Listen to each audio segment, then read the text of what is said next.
Magandang araw po sa inyong lahat.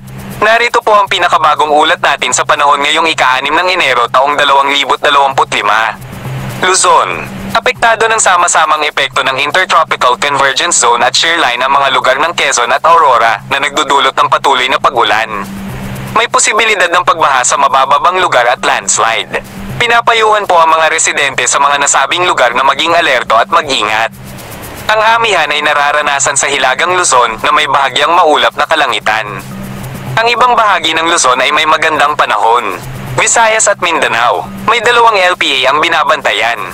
Ang isa ay nasa timog kanluran ng Puerto Princesa na magdadala ng ulap sa Taytay, Puerto Princesa at karatig na lugar. Ang isa pang LPA ay nasa silangang bahagi ng Mindanao na nagdudulot ng biglaang pag-ulan at pagkulog lalo na sa hapon.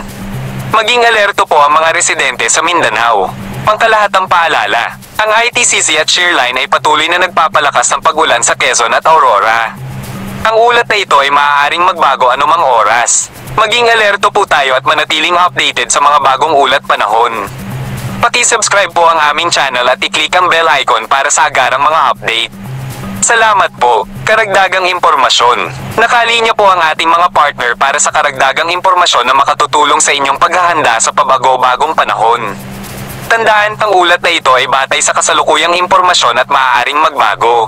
Makakaranas pa rin tayo ng mga kaulapan at pag-ulan na dulot ng northeast monsoon o yung hanging amihan na patuloy ng lumakas or nagbugso dito sa area ng northern Luzon. Samantala ito namang shearline o yung salubungan ng mainit at palamig na hangin, magdudulot rin ng mga kaulapan at mga kalat-kalat at pag-ulan, pakulog at pakidlat sa silangang bahagi ng central and southern Luzon. Sa nalalabing bahagi ng ating bansa, especially dito sa malaking bahagi ng Luzon, magpapatuloy itong maaliwalas sa panahon. Samantala, magdudulot rin ng mga kaulapan itong Intertropical Convergence Zone o ITCZ sa silangang bahagi ng Visayas at sa Mindanao. For the rest of Visayas and the rest of Mindanao, magpapatuloy itong fair weather conditions. Mayang gabi, asahan pa rin natin yung mga tsansa ng mga biglaan at panandaliang buhos ng ulan na dulot ng localized thunderstorms. At para naman sa magiging lagay ng ating panahon dito sa area ng Luzon, dahil sa patuloy na epekto ng amihan, inaasahan natin nalalakas muli ito at posibleng malaking bahagi na ng Luzon ang maapektuhan nito. Gayun pa man, makakaranas pa rin tayo ng mga kaulapan na dala ng amihan dito sa area ng Cagayan Valley, posible rin dito sa area ng Aurora at sa bahagi ng Quezon. Kaya saan natin mataas sa chance ng mga kaulapan at pag-ulan sa mga nabanggit na lugar. For Metro Manila and the rest of Luzon, ay generally fair weather ang ating inaasahan. At dahil inaasahan natin yung paglakas na amihan, pababa yung chance na ating thunderstorm activity. Kaya kung magkakaranas man tayo ng pag-ulan bukas, ito yung mga light rains o pag-ambon lamang na dala ng amihan. Sa areas naman ng Palawan, Visayas at sa Mindanao, unti-unti na rin mababawasan yung mga pag-ulan na dulot ng ITCZ dito sa area ng Eastern Visayas, Caraga at sa Davao Region. Ngayon pa man, asan pa rin natin ang mataas na chance ng pag-ulan, especially sa hapon hanggang sa gabi, dahil itong Intertropical Convergence Zone, inaasahan natin na makaka-apekto sa malaking bahagi ng Mindanao. For Visayas, magpapatuloy itong fair weather conditions at nandiyan pa rin yung mga chance ng panakanakang pag-ulan na dulot ng thunderstorms. Sa bahagi naman ng Palawan, dahil naman sa northeast monsoon o yung malamig na hanging amihan, ay may mga pag-ulan man tayong posibleng maranasan at ito yung mga pag-ambon. Sa kalagayan naman natin karagatan, may nakataas tayong gale warning dito sa eastern coast ng Cagayan, sa bahagi ng Isabela, Aurora, itong northern and eastern coasts ng Quezon, kabila na dyan ang Polillo Islands. May gale warning rin tayo nakataas sa bahagi ng Camarines Norte, northern coast ng Camarines Sur, at itong northern and eastern coasts ng Catanduanes.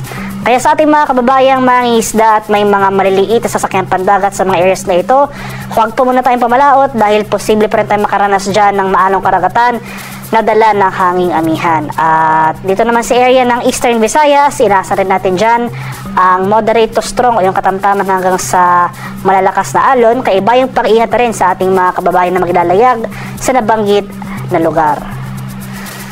At para naman sa ating 3-day weather outlook sa mga piling syudad ng ating bansa, Malaking bahagi ng Luzon sa Northern and Central Luzon, so sa mga syudad yan ng Metro Manila at Baguio City, inaasahan natin na sa mga susunod na araw ang pag-iral ng amihan. Kaya asan pa rin natin yung pagbaba ng temperatura, especially sa madaling araw. Kaya malamig na panahon na ating inaasahan for the next 3 days.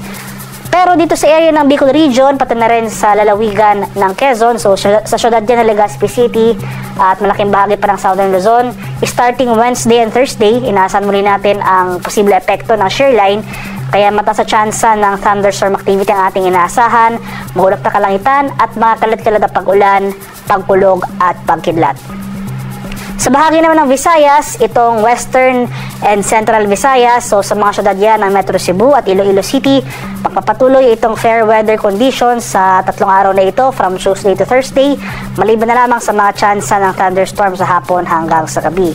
Pero dito sa Eastern Visayas, sa Tacloban City, starting Wednesday hanggang Thursday dahil sa epekto nga ng ITCZ or yung Intertropical Convergence Zone, mataas sa tsansa ng pag-ulan ang ating inaasahan sa mga nabanggit na araw. Sa areas naman ng Mindanao, sa mga syudad ng Metro Davao, Cagayan de Oro City at Zamboanga City, inasan rin natin ang pag-iral ng ITCZ sa areas na ito. Ngayon pa man, fair weather conditions sa ating inaasahan, mostly cloudy pagsapit ng tanghali at babagsak yung mga panandali ang pag-ulan, nadala ng thunderstorms pagsapit ng hapon hanggang sa gabi. At ang haring araw dito sa Kamaynilaan ay lulubog mamayang 5:41 ng hapon at sisikat naman sa ganap na 6:23 ng umaga.